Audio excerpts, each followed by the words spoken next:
Well, welcome everybody. My name's Philippa Langton. I'm the London Director for WorldSkills London 2011. And I am particularly excited by this session because I was brought up in an Air Force family and my dad was also a squadron leader. So it's really exciting for me. So I'm really pleased to welcome Squadron Leader Glyn Dean and Squadron Leader Janet Adams to talk about how the Air Force is busting the gender stereotype. So over to you two. Ladies and gentlemen, small but very select band, thank you for coming. Let me introduce myself, Squadron Leader Glyn Dean. I'm from the Royal Air Force College at Cranwell in Lincolnshire, where I'm responsible for developing recruitment strategies, but with a specific interest in diversity. And what I'm going to talk to you about this afternoon is focused on gender and STEM.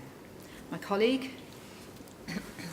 I'm Squadron Leader Janet Adams, and I work for the Equality and Diversity team, policy team at HQ Air Command Dorian High Wycombe, and I look at terms and conditions of service and making sure that our policies are compliant with the Equality Act 2010 and also that they meet the needs of our personnel from diverse backgrounds.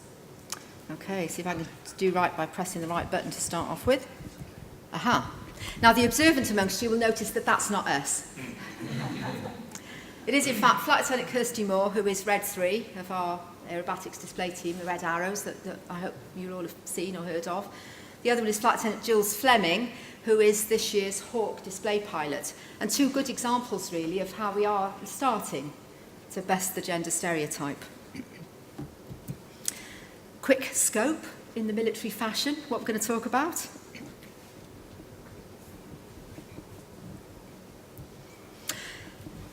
Who are we? Well, we're a public sector organisation of anything between 41 and 38 and going down slightly depending on which paper you read. Fair size organisation. I think it's fair to say our brand identity has tended in the past to be a little bit male and macho. Those of you that are old enough to remember Biggles, we still actually have got people who've got handlebar moustaches, and all the pilots wear leather flying jackets. But in truth, we are a much more diverse organisation than that. We've worked very hard for a number of years to try and position ourselves in the marketplace so that individuals who are looking for work know that we are gender friendly and that we are trying very hard to put all the policies into place. And you know, we have begun to make some progress, as I think you can see by that slide there. But why are we really looking to get more girls into STEM occupations? Somebody's just asked me outside, why are you doing it? You know, haven't you got enough people just walking through the AFCO doors? The problem for us is about half our people are technically employed. Around 40% of our annual vacancies require some level of technical competence. And, you know, we, like everybody else, we read the papers, we listen to the news, and over the years we've begun to realise that things are changing out there. There's a lot going on, there's a changing demography, significantly more women in the workplace, you'll know all this already. On the education side, the girls are still doing a little better than the boys. And of course there's this forecast of a further shortening of STEM skills and an increase in the competition for them globally. As we become more a global employment market, then obviously everyone's fishing in the same pond for the same people. And for us, because we've got a lot of other issues that we need to bring into our recruitment process that perhaps other organisations don't have, and I'm meaning specifically in terms of the military offer, individuals have to be UK nationals, they have to satisfy residency requirements, they have to be physically fit, they have to be medically fit, and they have to be prepared to commit themselves to quite long periods of time. So our offer is quite a complicated one. Can you explain the STEM acronym? STEM, Science, Technology, Engineering and Maths. It's just a generic term to describe the technically competent. In 2007, I think the rumblings had reached our higher echelons that actually this was getting cumulatively quite a big issue and could really have some impact on the RAF and its ability to recruit in the future. So I was tasked to lead a small team and do a research piece which looked at how girls were employed in the Air Force and how they were getting through in the recruitment process. In other words, You know, were we recruiting them? And if we were, where were they going to work? Basically, the paper recognised that, pretty early on actually, that we already had a fair old level of occupational segregation in the service, where most of the girls were going into what one might describe as traditional career routes, so administration, medical support, dental support, logistics to a certain extent, air traffic. But very, very few of them were heading either to be aircrew or to be engineers. And when I say engineers, I mean that in a very generic sense, from postgraduate engineering through to our lower level of entry skills. So people with a technical competence and 1 or 2 GCSEs, maths and science being the 2 that they would need. Really, the issue with that is that longer term, we're not going to up our percentages if we don't get more girls into those underrepresented cadres in the service. Because if we're only focusing the girls on the trades they've always gone to in the past, and those trades are a smaller component of the workforce as a whole, then you can see that there's already a ceiling to what our percentage of overall female employment would be. It currently sits around 14%. But of that 14%, less than 5% of our technicians are females, about 8% of our engineer officers, and under 5% of our aircrew. So it is, you can see, I think those figures are fairly compelling. So the paper recommended that we devise a strategy which would improve female representation in the officer branches and the non-commissioned trades in which they were currently underrepresented, and those are mostly technical and flying. The paper also recommended that the strategy focused on what we've termed early engagement. You know, we did do our homework, we read all the evidence that was outside, and we deduced that if we didn't get to have at least first contact by age 13, then we were likely to have missed our best opportunity to challenge stereotyping in terms of future career routes, and also a good opportunity to enthuse the young girls, and actually at the same time young boys, because we'd be teaching, you know, we'd be going into whole year groups, teaching them the importance of keeping up their maths and their science at school, that those skills would be very core, that would be useful to them, whatever walk of life they ended up in. And obviously, to get it to our board, we needed to underpin it with a diversity business case, which also was quite compelling. We had to find a way to make sure that we're going to be able to recruit in 2015 and beyond, which is where our plans take us. And we wanted to really present women as actually a solution to an emerging problem. The board accepted our recommendation, actually they accepted it straight away.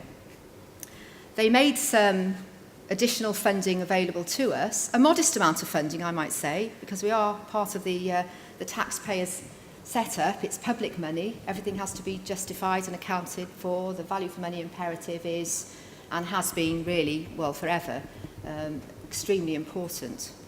So basically, the direction from the board, yes, we like the paper, we accept the recommendation, now give us a plan. We gave them a plan, they gave us some money, and then crack on. So we found ourselves in late 2007 with a little bit of money and a plan, and to be frank, barely a Scooby how to go about doing it. Because we knew what the end game was, we knew that we had to engage, but actually, if we knew how to do it, we'd already have been doing it. We probably wouldn't have had to study. So we did what everyone does when they're trying to look for an answer in life. We went to Google. We Googled up to try and find other people who were looking to do the same thing that we were, to engage with girls with a specific STEM focus. And actually, when we looked, we found all these organisations, all hugely and enormously willing to give us the best advice that they could and the benefit of their experience. And frankly, without them, I don't know how we'd have got started. With all these people, we managed to develop eventually, well, not even eventually, it happened quite quickly actually, within months. We developed a gender recruitment strategy, as we called it, the key elements of which are on the slide here. We learned from our research that one of the most valuable tools in terms of attracting individuals into careers was work experience. And although we do and have done for many years extensive work experience, we didn't really have a great focus on how that work experience was delivered. Every individual unit delivered their own and did a pretty good job, but it wasn't with any great focus. And we recognised that if we wanted to actually get girls into STEM careers, then actually we needed to run specific STEM work experience. We also recognised we needed to get out into the schools at a younger age than is the norm with our outreach. Outreach for us normally starts around age 14, and we do some around that age, but mostly it's focused on the 16 plus. So to go into schools at age 13 or younger was really quite a departure.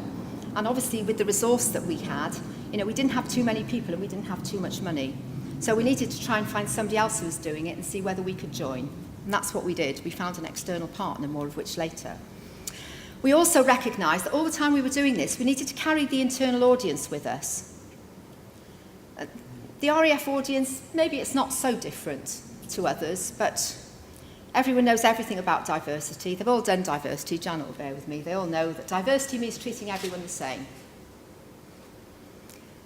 And actually, to be fair to them, that's what they really think it is, a lot of them, until you actually explain that realistically they don't treat everyone the same. They do treat everyone as individuals. They do make allowances for certain talents, certain strengths, certain weaknesses, etc., certain circumstances. Nonetheless, what we had to be really careful of was to not infer that people weren't doing the right thing, because actually they were all working very, very hard. The internal support for us was absolutely essential, particularly amongst the girls, many of whom didn't really see the need, actually, for a special programme to attract girls, because they were in, and they'd managed, and I guess some of this will resonate with some of you out there. But when we explained the focus was on STEM and that there was a specific reason for doing this, then we've gradually begun to get the mainstream audience behind us so that when they go out and engage, they too push the gender and STEM message.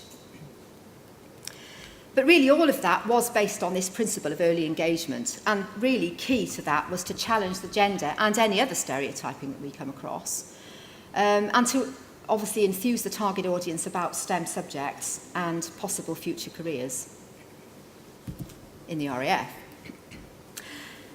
The work experience, we started off in 2009. I just want to show you a quick video clip which will give you a picture paints 1,000 words, I know, give you a feel for what we actually did.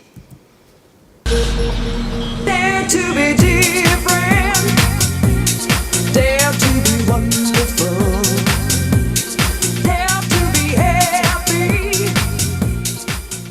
This is an engineering work experience week run by the RAF in association with the WISE campaign, Women into Science, Engineering and Construction. Over 1 million girls a year are at decision points in their education, and these girls are all here to get hands-on experience at Cosford, where the RAF train their apprentices.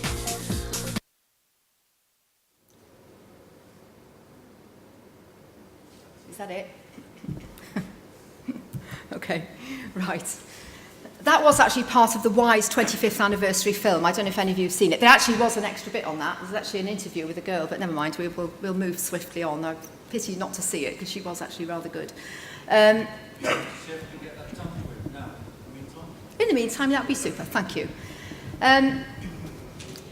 We devised the first course to run in 2009 with the WISE campaign, one of our very early allies. They'd done some earlier work with the Royal Navy, who'd sort of forayed into the idea, like we, to try and get more girls into their engineering branches as well. We developed the programme for 24 Year 10 girls, a week's residential engineering hands-on programme. Alongside the hands-on in work time stuff that we did, we also developed a pastoral care programme which iteratively developed the personal qualities and the personal development training that we were offering them at the beginning of the week. So we started off the week with things like icebreakers and some general team building stuff. And then by the end of the week, we expected the girls to make presentations on their experiences of the week in front of an invited audience of their parents, their teachers, and also some of the internal audience that we felt could help us move the programme on, and also to the instructors that they had been taught by during the week. All through the week, the girls were allocated to a team when they first arrived. They stayed in rooms in teams, and they did their work in teams. So the ethos of team building was there all the way through. We also gave them physical fitness and stuff like that that they would have expected to see to get a flavour of the RAF lifestyle. The one thing we didn't want to do was to in any way mislead them about what it was like to be in the Royal Air Force, that there was another part to the lifestyle that was separate from taking the flaps off a Jet Provost aircraft or doing something diagnostic in the communications and electronics area. We also created a workbook from the very first course that we did to try and give the girls something to keep reminding them what they've been learning day on day, but also when it came to the end of the week, so they'd have something to actually base their presentation on. And we bought them digital cameras, so they were taking pictures all the way through as well. We took a few too, just to make sure they didn't sort of miss out. Ambitiously and potentially, quite riskily actually, we had that first course independently evaluated.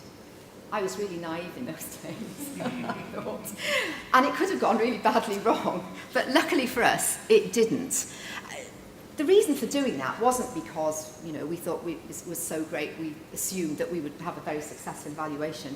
It was really to find out what we weren't doing right. We didn't have a lot of time. We had to get this programme up and running. It was a 5-year programme, and that's not really very long, not really, from flash to bang. So we wanted to get an evaluation done right from the outset so that we could introduce the improvements for the next course. She had some improvements for us, but that was her overall assessment, and we were very pleased. And I think more to the point, the people at Cosford who actually delivered the engineering training itself were really caught up, because they could see that obviously the evaluation talked about the level of thinking involved with the work that they were doing, talked about the detail of the engineering hands-on activities they were getting. And for them, as subject matter experts, it was really, really important that they recognised that the value of the work that they had offered these girls was going to carry quite a permanent message to them. And also virally to their families, their teachers, their peers back at school. So it really worked on every level in terms of evaluation.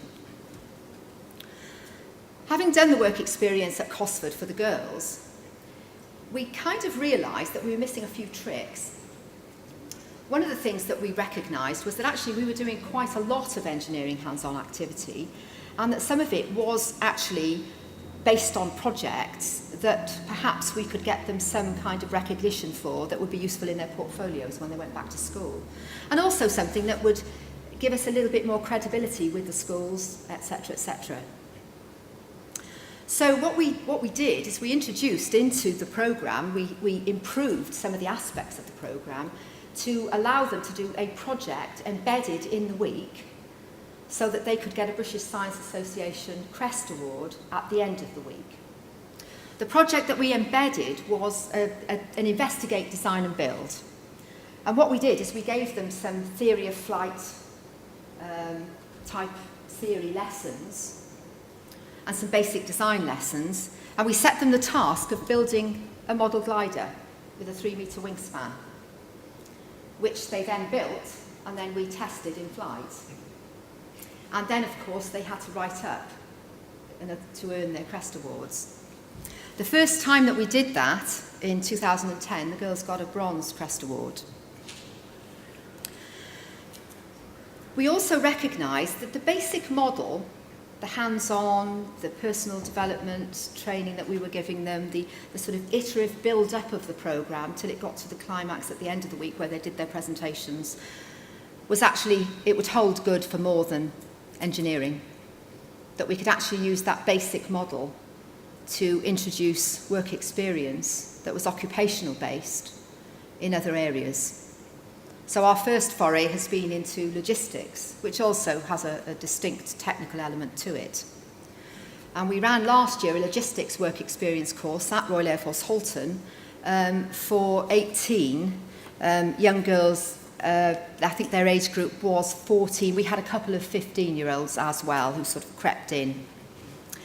It worked very, very well, and we introduced the Crest Award again, only this time, because the girls had done some pre-course learning, actually the quality of their Crest presentations were quite significantly better, and they were actually awarded Silver Crest Awards, which we were absolutely over the moon with. But then we recognised that actually we perhaps were being a little bit not very ambitious really about this, and that maybe we could use this model for some of the other areas of our diversity work. And so we got in touch with an organisation called Generating Genius. I don't know if any of you have heard of it. It is a charitable organisation which effectively has a programme for underprivileged, mainly African Caribbean boys who are high achievers but have little access in terms of role models, and therefore their aspirations aren't perhaps as high as they could be, don't match their abilities. And so we offered this organisation also a week's STEM and flying work experience. We've run that twice now, and the boys come in, they do actually a slightly higher level of technical engagement because they really are, their STEM ability is quite spectacular. All of them are headed for university, and so therefore we can up the ante a little bit with them, which we do. But we also put them through all of the usual physical fitness, etc., to show them the actual lifestyle of the Royal Air Force. And they're all, you know, it's been a real success actually. The boys have enjoyed it, they've got a lot from it, and it's given them something to put into their portfolios for when they're applying for university that's a little bit different. Because actually, we just run 1 week for them, that's it. If they get on that 1 week's course, there's nobody else that year will have come through and done that course with the Royal Air Force. So there's a little bit of something that's a little bit of a niche market. And I think, you know, these days with UCAS applications, anything that an individual can have that makes them a little bit, shows them a little bit more high profile than the rest is always going to be helpful. We've also, in the process of morphing out our work experience model, morphed along our workbook development, because we've recognised that actually, if we use the workbook properly, then the boys and the girls who come on our various work experience courses have got something that's of value when they go back to school, and that once again they can take and use with their portfolios. And once again, because the courses are few in number, if they get to go on them, then actually that's quite an unusual thing to have on their portfolio. I should say something about how the girls came to get on the course in the first place. We worked with WISE, as I said at the start. The girls applied through WISE, through the WISE website. We also wrote out to all the schools in the catchment area of Royal Air Force Cosford, which is up in Shropshire. Is it Shropshire?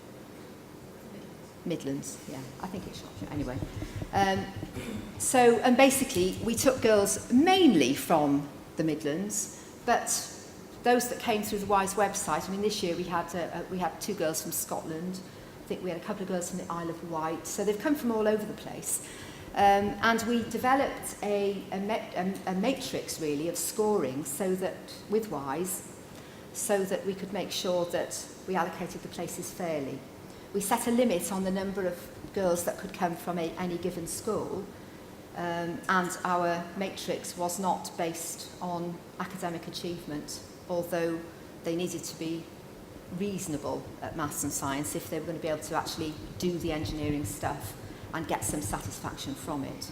But basically, we tried to make sure we got a complete spectrum of ability levels, and actually the matrix has worked quite well. We couldn't have done it without WISE. We wouldn't have known how to do it without WISE. Our workbook development, we've worked in conjunction with the UK Resource Centre for Women in SET, and also with Sheffield Hallam University, and specifically the WISET part of that. And once again, they've been able to bring all their work experience and careers advisory knowledge to the front, really, and help us develop a decent product. And once again, we really didn't know how to do that, so we've had to rely on them, and it's been good. It's been a good experience.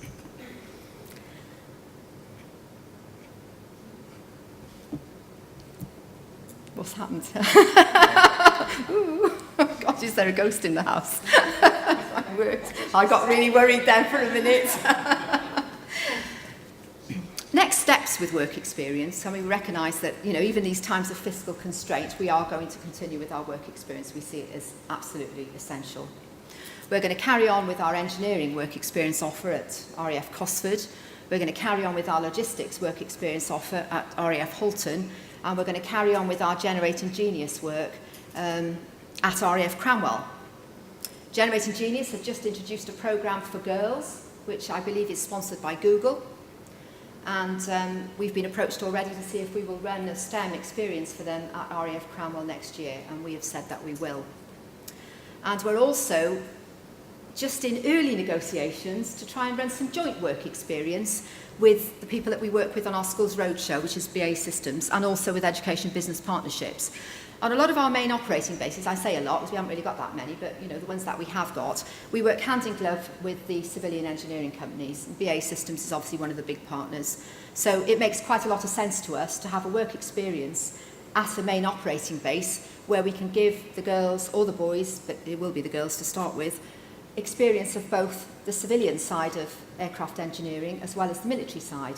And actually that opens up quite a lot of possibilities, because if somebody, for example, has got asthma, should we say, or has had a cruciate knee reconstruct, we can't take them in the Air Force. But there's nothing, they can still be an aircraft engineer for BAE Systems and work on Typhoon jets if that's what they want to do. So it kind of gives us a little bit more scope in the offer.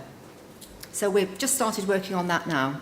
And similarly, Education Business Partnerships are very keen to get quality work experience placements, and so we're working with them. Certainly I'm in the Cranwell area, and that's Lincolnshire, and we'll see how we go with that. Next part of our programme, really, really important, our partnership with BA Systems, our RAF and BA Schools Roadshow. We needed to get into schools. We didn't really have the staff to get into them. Our staff were already busy going into the 14, 15 and 16-year-olds. So, like I said at the beginning, we needed to find somebody who was already out there doing it to see whether or not there was something we could do together. Because actually, the generic message is the same. You know, girls can do all of these jobs, all of these engineering jobs. They're just as good as the boys. It isn't a dirty job. I mean, sometimes it can be, but a lot of it isn't. And even if it is, that still doesn't mean it's not good for girls. And actually, we just wanted to get out there and put that message out and say, you know, come and join us, if you like, be an engineer, be a pilot. All of these things are possible, because we recognised that actually we weren't even on their radar most of the time. And we also wanted to try and do what we could to assist the teachers in developing their own skills, their STEM skills part of the curriculum, because we know that the younger the school age is, the less there is out there actually for the teachers. So what we wanted to do is make sure that any of our communication was actually directly related to the national curriculum. So enter the BA Systems RAF Roadshow, which is effectively a two-part offering. It's an innovative drama based on an engineering theatre. It's about a young girl who wants to be an engineer, whose father's an engineer, and they're all quite humorous. It's quite a dramatic performance. There's lots of laughter, but the underlying message is that, you know, engineering is an interesting and fascinating subject, has many, many, many facets to it, and is something worth considering. But in order to do that, you need to focus on your maths and your science at school. We supplement the roadshow with two interactive workshops, one the RAF runs and one the BA Systems runs, based on our current theme, which is biomimicry. So what engineering learns from nature. So, for example, Velcro, you know, based on the little pads, the gecko can climb up the little hairs on the gecko's foot. All sorts of engineering inventions that have been based on a natural experience. The children relate to it, the teachers relate to it, and it's been very successful. We also, that's our drama form. So our interactive workshop, we actually use Lego Mindstorms. So have you ever seen Lego Mindstorms? They're like, it's Lego, you know, and it's a Lego robot, I guess, which you can program to do all sorts of things, and it can be in many different conformations. And effectively, we set the children a task which requires them to program the robot. And the children are really good at it, which is really embarrassing because most of us really aren't. But it just goes to show that they do have this level of technical know-how and nous almost intuitively, which is really very special when you see it. And we also run, the other interactive workshop is based on a design task, also based on biomimicry, so what engineers learn from nature. And once again, the imagination range of the children is just stunning, stunning. And if ever we think that young children in this country aren't smart, can't do sums, I've had my faith utterly restored in it by a few visits to the roadshow. I thoroughly recommend it because the kids are great. We deliver it to late primary, early secondary. I should also say we put all the teaching resource stuff online, and we have 2 competitions. And basically, they're also engineering challenges which individual students can apply to, can send an entry in. And we offer them prizes that many can't buy. So like a day with the red arrows. So they're quite popular too. To date, the collaboration, we've engaged with over 53,000 young people. Satisfaction rates are high amongst the teachers, amongst the children, and we leave them pretty much enthused. Hand over to the teachers when they're really, really hyped up with enthusiasm. It's a bit like grandma, isn't it? You wind the kids up, give them back to mum and dad at the end of the day. In 2010, we decided we would go a little bit further on with our partnership, and we introduced a diversity engineering challenge. We called it that because we couldn't think of anything else to call it really, but it was based at going to schools with a high minority ethnic population around the main operating bases of BA Systems. And also from our point of view, because we are very keen to get as diverse a workforce as possible in the RAF, and recognising that, if we can get on the radar early, then at least kids might even just consider us when the time comes, as opposed to not really know anything about us. That was an engineering challenge which we did in 2010. We reached another 2,000 children with that. We focused it in the northwest, in Birmingham, in Bristol, and also in Kent. As far as the rest of the partnership is concerned with BA Systems, well, we quickly realised that actually there were other things we could do together as well, which would give us economies of scale in terms of, where we were going to engage with people, to go to present seminars where we could introduce the joint work we were doing and show that partnership can be a way of getting to an audience that you can't do by yourself, as well as reducing the cost to the individual partners, a key thing. But all of the activity that we've done has been very careful to promote the STEM and the diversity message. We still do other stuff as well. We have educational sponsorship for would-be engineers, the Defence Technical Officer and Engineer Entry Scheme, the DTOs. We love our acronyms in the RAF. We have bursaries at university. We sponsor the Arkwright Scholars. We sponsor the IET Young Woman Engineer of the Year. And once again, mainstreaming is always in the back of our minds. Bring the internal audience along with us so that when they go out, the image that they portray is one that says, we are a fair employer, we want girls, we want them in all of our trades and our branches, we want to be representative, and we want to grow our future air officers so that eventually we will get a woman on the board. Nothing if not ambitious. So the impact of the programme, well, the work experience has played really well with the internal audience, no doubt about that at all. People get a huge amount of satisfaction from delivering it, which is great. That's what we want. Because they then get the message, they get the basic underlying message, and that comes through in all the other engagement activity that they do. It seems to have been good for the girls. We've had a number of sponsorship applications for educational sponsorship from the work experience. We've actually had one join, one of the older ones that came on the work experience. The roadshow, we have feet of feedback, and it's all good. The schools like it, the kids like it. It's a simple message, but it does what it says on the tin. And so we hope that we are leaving a lasting impression. We have a Defence Sixth Form College with our colleagues in the Army, Navy and the MOD Civil Service. We have increased our the RAF's female participation to in excess of 33%. Our population at the college now for the RAF cadre is more than 33% girl. They're all headed to be engineer officers. Our current engineer officer population, as I said earlier, is about 8%. This is really, really important for us. We're going to grow that cadre. We know we're going to grow that cadre. They're already there. Our outreach activity has incorporated the STEM and the gender messaging, which is really important because they didn't realise they weren't doing it before, but when it was presented to them in a nice, friendly and encouraging way, they realised that there were things that they could do. We have our virtual club called Altitude, and we managed to push the age rate. It started at 14, we've pushed that back to age 13 to fall in line with our early engagement theory, which is that we must engage with them at no later than age 13 for first contact.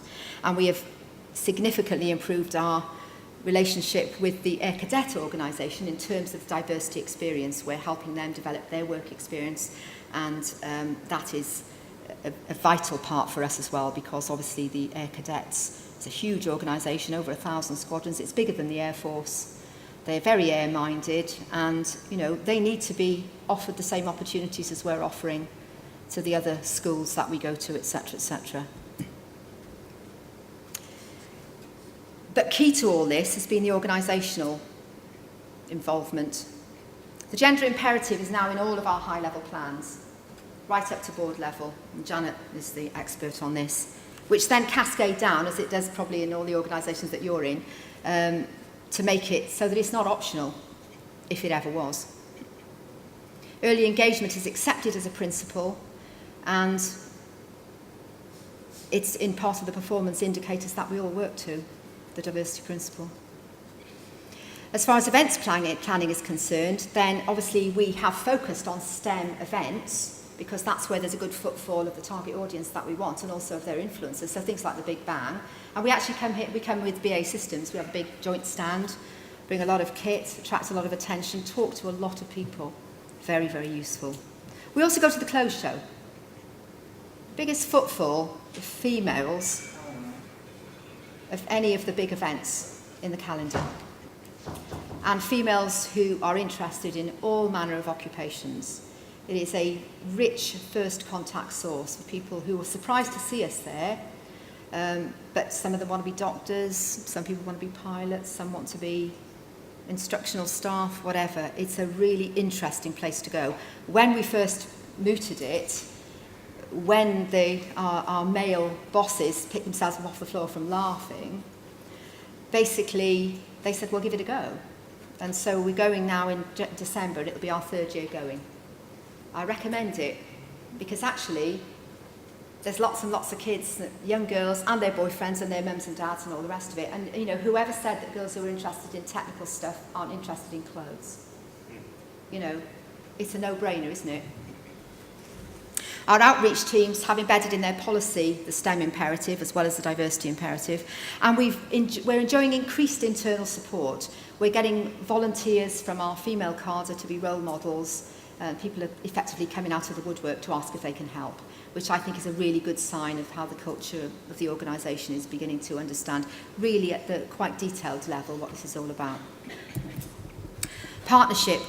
I can't stress enough how important the partnership that we've had with all of the organisations we listed earlier has been. It's allowed us to enter this market with some confidence that what we're doing is underpinned by best practice, with evidence outside, with research, and they've kind of gently steered us along the way as well. We've benefited from the best practice, we've benefited from economies of scales, and each of those events really are force multipliers for us. We talk to careers advisors, we talk to other employers. All of us, I suppose, are influencers in our own right. So we've all got our sphere, haven't we? Our friends, our family, and all the rest of it. And so, we've benefited from that angle as well. But I suppose most importantly is shared ideas. They're creative thinking. Sometimes perhaps in the military context, sometimes we have a slightly cloistered way of looking at things, maybe a narrow way of looking at things. We don't necessarily realise it. And engaging with people outside has been a revelation. Couldn't have done it without them. That's really, and actually we need to do more of it. Really, I think as the fiscal constraints get greater, and it would seem they're going to, and the competition gets stiffer and the issues in schools become more acute, then arguably more partnerships are needed with us all saying the same thing. Because really, we're not recruiting 11-year-olds and 12-year-olds and 13-year-olds. What we're trying to do is give them the widest options that they possibly can have, so that when it comes time to make a decision, they make it from an informed basis. That's really what we're trying to do, isn't it? And we're all doing that. So, you know, I think we should do more of it. And we're now trying, well, I'm working now to see if I can find some more external partners and do some more work with them. I'm going to hand over to Janet, because the one thing that we need to sort of make really clear when people come to us is that actually we are really a good employer. We spend a lot of money training people. We ask them to give up years of their lives, which probably makes us a bit different. We ask them to go into harm's way, which makes us a bit different from most of the employers out there. And we need to make sure that we create the environment so that when they do come in, it is what it says on the tin, that we are a family friendly, we do have the right policies in place. And Janet will talk to you a bit more. Otherwise it becomes quite an expensive PR job, really. People join and they leave 5 minutes after. What's the point?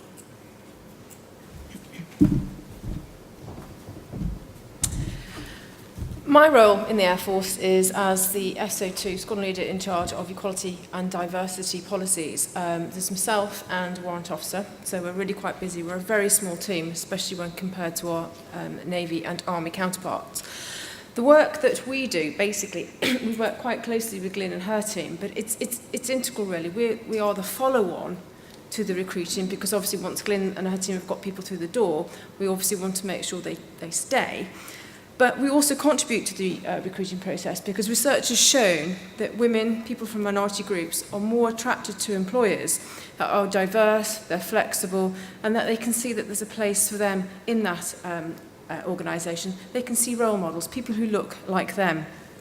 And so what I want to do is to be able to put in place policies which meet the needs of all our workforce, but concentrating on women at the moment, so that the recruiters can then go out to the girls out there and say, well, actually, if you join the Air Force, we've got a good maternity policy. I can tell you that it's very robust from first-hand experience, that we've got flexible, well, we don't have flexible working, we've got non-standard working programs in place, and we've got, you know, equal pay, that sort of things. Sort of things that girls may not be thinking about, but we can actually go and tell them, and then they may think, well, actually, you know, just like all the other blue chip companies out there, the FTSE 100 companies out there, we've got very similar and very good working practices, which mean they can have a fulfilling career as well as meeting their personal and professional obligations. So, and it also goes without saying that all our policies that we employ are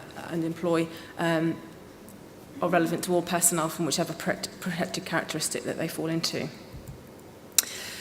So, when you join the Air Force, you basically are signing up to an unlimited commitment. There's lots of pros and cons to joining the Air Force. The cons: ethos, culture, the camaraderie, chance to travel. The cons: you move around a lot. Every 2 or 3 years, you'll be moved to a different part of the country to do a different job, because you need to gain experiences in the different competencies within your branch or trade in order to be able to progress up the promotion ladder. When you're young, free and single, have no commitments, that's great, that's fun. But as you sort of progress through your life and you have more commitments, or you just have a desire for stability, that can then become a bit of a burden and not be quite so attractive. This unlimited commitment that you sign up to, you're available 24/7, 365 days of the year. If the Air Force tells you on Friday night to go home, pack a bag and present yourself at Brize and Alton, ready to get on the TriStar to Afghanistan on Monday morning, you have to go and do that. So you may have plans for the weekend, you may have children, you may go get the dog into kennels, whatever. You've got to go and do that, and you've got to be at Brize and Alton. So you can see that that's going to put strain on people, it's going to put strain on their families. So what we, from the policy angle in my work, try to do is to basically ease that strain, ease that burden by putting in place policies and practices which help people, which help families, but also make them feel valued and actually want to stay in the Air Force and think it's a good place to be, and therefore they're prepared to put up with the burden of unlimited commitment, because apart from that, it's actually quite good. And so we've been working very hard on the policy side of the house to put in place various working practices to help people. And I'll just take you through some of the things we've been doing for the last 18 months or so. We joined Working Families. We have the whole spectrum of families that you will have in your organisations. We've got step families, single parent families. We've got families where both parents work in the Air Force. Therefore, you may have one parent in Scotland, another parent down in Cornwall, for example, or somewhere like that. You've just split up a family there. We've got families where one spouse is a serving member and the other spouse would quite like a career of their own, thank you very much, as well. But then when you're moving around the country every 2 to 3 years, that becomes difficult. So we've got a number of different scenarios. We've got a number of different families who all have their own differing needs, and we need to try to meet those. So we're going to take part in Working Families benchmark exercise next year, and I hope that will let us know where we're not meeting our families' needs and obligations, and that will then give me the ammunition to go to our senior leadership team and say, right, this is where we need to start focusing some of our efforts. So that's a new thing for us at the moment. I've mentioned that we move people around the country quite a lot. That's a problem for some people who are undergoing fertility treatment, who want a family. You'll just get to the top of your waiting list in your particular PCT, then you're moved and you go to the bottom of the waiting list, the new part of the country you're living in. We've put a marker now against somebody's dossier if they or their partner are going through fertility treatment, so that we know not to move them until they have completed their course of fertility treatment, so that they then don't have to start all over again, because obviously age is important as well. And if you've got a 3 or 4 year waiting list with some PCTs, which you have, you times that by a couple of tours and you've missed the boat probably. Assisted fertility problem for same-sex couples. I had a flight lieutenant come to me and say that she'd had some evidence from around the 3 services, not just the RAF, that same-sex female couples who were going to medical centres wanting, they'd been trying for a family, it wasn't happening, and they wanted then to see if there's anything actually physically wrong with them which was stopping them being able to get pregnant.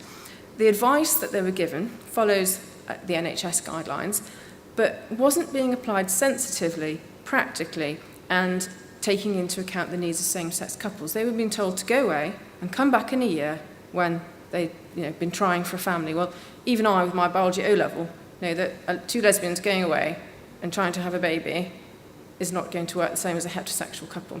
So we've gone back to our Defence Medical Unit staffs, and they are looking at the policy, and they're going to revise the policy and issue new guidelines for medical centres, so that actually the advice that they're handing out actually takes into account the needs of our same-sex couples. It's common sense, really. Sexual harassment surveys. In 2009, we were part of a tri-service sexual harassment survey that said 6% of females in the RAF had experienced unwelcome behaviour. We obviously put in place policies to try to counteract that, and I am now running a single survey on behalf of the Air Force to see what's happening, to see if less than 6% of women are suffering from sexual harassment or experience sexual harassment. Because if they're not, then we need to look at the policies that are happening and trying to address that. Well, hopefully the figures won't be going up. But we're also opening up to males, because we recognise that males can suffer from sexual harassment as well. I'm going to do some research into black and minority ethnic women promotion opportunities, because there appears to be a bit of a glass ceiling at the moment, and I don't know why. I don't know if it's a race thing, I don't know if it's a gender thing, i.e. juggling a family and juggling a full-time career, or I don't know if that when 15, 20 years ago, when the people who are joining are now sort of getting promoted and getting to the ranks that the black and minority ethnic women don't appear to be reaching at the moment, did 15 or 20 years ago, were black and minority ethnic women just not joining the Air Force, but they're joining now, therefore, eventually they will trickle through and break through that glass ceiling. So I don't know, so that's something I want to look at. We've got some maternity booklets which set out, put all the documentation in one place. They're both line managers and the individual concerned. They've gone down a storm because they set out the roles and responsibilities for both the pregnant women, but they're line managers. I mean, I don't know, any of you, have had pregnant women come to see to you and announce they're pregnant, and you're sitting there, that's congratulations, and all that's going through your head is, how am I going to manage this section? It sets out the roles and responsibilities for the line manager, help them understand what's going on, tells them what options are available to them from the Air Force to manage their sections so that they don't have to cope better with the gaps. And then we're looking at relaunching the RAF mentorship scheme, and then we've got a parenting network study We sat down with a lot of parents, did some research, said what is it that could help you, what are the problems, what would you like to see? And basically we've introduced carers leave. We didn't have this before, so we've adapted our compassionate leave so that up to 5 working days may be taken to cope with short-term domestic crises, i.e. Your child is sick, your mother's fallen down the stairs and you need to go and look after, to help you put in place a system of care to look after your family members so you can then come back to work. We didn't have that before, and interesting enough, the Navy and the Army didn't want to come on board with that. They said the existing arrangements are fine. We wanted to go that a little bit further and actually say, yes, but you can use it for this, because then it allows people to go to their line manager and say, well, actually, it says here, I can do this. We've got adoption markers as well, similar to the IVF marker. We've got very good policies for what happens post receiving an adopted child, but nothing in place prior to the adoption taking place. And obviously it can be a very lengthy procedure, it can involve a lot of meetings, and again, you don't want to be moving around the country because it's going to make life difficult getting to those meetings, and it may even affect your success of being able to adopt a child. So again, we've put a mark on the individual's dossier who are going through the adoption procedures, not to move that person until the adoption procedures are completed. And then non-standard working conditions. We can't do part-time working at the moment. We're looking into it, but we just can't do it. So what we've done is we've revamped the non-standard working conditions, which mean you can go to your line manager and say, for example, as I do, I'd like to start work at 9:30 every day, please, because I'd like to drop my daughter off at school, because I want to be part of my daughter's day. I will then work through my lunch hour so that I can then leave on time to go and pick her up from the childminders. It can be used for all sorts of things. It doesn't have to be used for children. Whatever you want, you can go to your boss and say, I'd like to vary my standard working day. May I? It's not a right, it's not a given, but it's certainly something that line managers are being encouraged to look at. And then we've done a lot in the RAF. That's just a snapshot of what's going on. We're incredibly busy on the diversity field. But we're becoming known as a leader in the field of diversity. Gone are the days. When I joined up, we just stopped kicking women out for getting pregnant. We don't do that anymore. We've got an excellent maternity package. I can say that firsthand. We are the only employer in the UK this year to have got both a gold award with Opportunity Now and to get a place in the Times Top 50 employers for women. The only employer in the UK. People are coming to us now. They're wanting to work with us. We've had something from the National Grid, who were in here before, wanting to come and work with us and see what it is we're doing to find out about our best practices. They want to collaborate with us because we're doing so well. And we've got other benchmarking successes. We made it into the Stonewall's Top 100 WI this year, the first of the armed forces to do so, and we are confident and hopeful that we'll do even better this year. So that was just a snapshot saying we're really taking this seriously. We recognise the business case. And those benchmarking successes are all the more important because it's not enough now just to have a policy that you dust off and show Stonewall or Opportunity Now or Race for Opportunity. You actually have to prove success on the ground. And they mark you. You have to provide evidence to show that your policies are working. And the fact that we're doing so well, based against those scoring techniques, says to me that we're actually hitting the spot. We'll never be perfect. We've still got a journey to travel down. But we will do that, and we are getting there. So I'm going to hand you back now to Glyn, who will just tell you a little bit more about the future. Well, I think actually we're just about out of time. But All right. Hopefully you've got a flavour that we're in it for the long haul. It's a long and quite hard road, but we're in it for the long haul, and we're trying to put everything in place that we can. So I think the future's looking bright. Thank you.